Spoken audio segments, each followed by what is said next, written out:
দাঁড়া।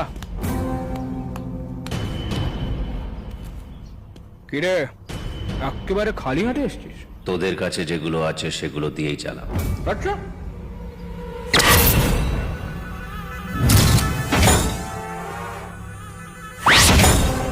আরে তুই কি মানুষ রে? হ্যাঁ, আমায় ছুরি মারলি, গুলি করলি, তবুও তোর গায়ে জ্বালা মিটল না?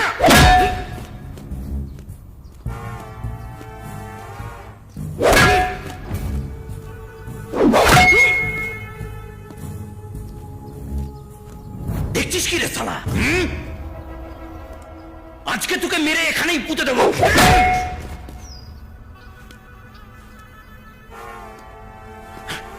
সেদিন যদি তোকে ওখানেই শেষ করে দিতাম তাহলে আজ আমার এই কার্ডটায় পড়তে হতো না। সিম্প্যাথি ভোটে জিতে আমি এমপি হয়েছিলাম তো। সবকিছু যদি ঠিকঠাক চলতো, নিজের এমন জায়গা তৈরি করেছিলাম আমার প্রধানমন্ত্রী হওয়ার কথা। তোর জন্য, এই তোর জন্য আমি ডিসকোয়ালিফাই হই। 18 বছর ধরে রাতটাকে পাকা ফোড়ার মতো পুষে রেখে দিয়েছে।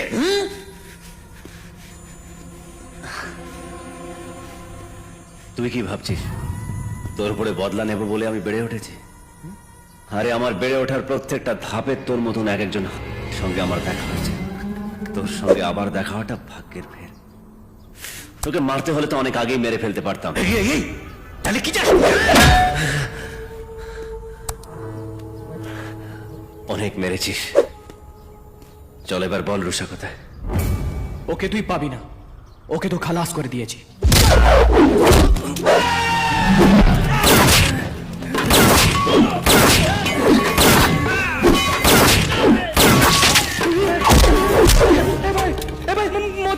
মজা করছিলাম, রুষা এখনো বেঁচে আছে। তোর একটা মজার জন্য 6 জন মারা গেছে। মজা করছিলাম, রুষা বেঁচে আছে। জায়গা বুঝে, মানুষ বুঝে মজা করবি।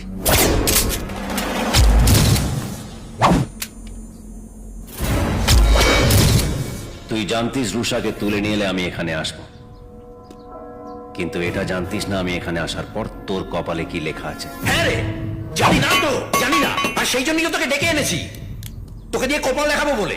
দেখা, বসে বসে দেখি, দেখা তোর কত ক্ষমতা। আমাকে দেখা, দেখা। মরার জন্য যখন এতই ছটপট করছিস তখন দেখি তোকে বাঁচায় কোন বাপ। তোর মরার সময় গালে 1 ফোঁটা জল দেওয়ারও কেউ থাকবে না, আর কানে গীতা মন্ত্র পড়ারও কেউ থাকবে না। মর শালাকে!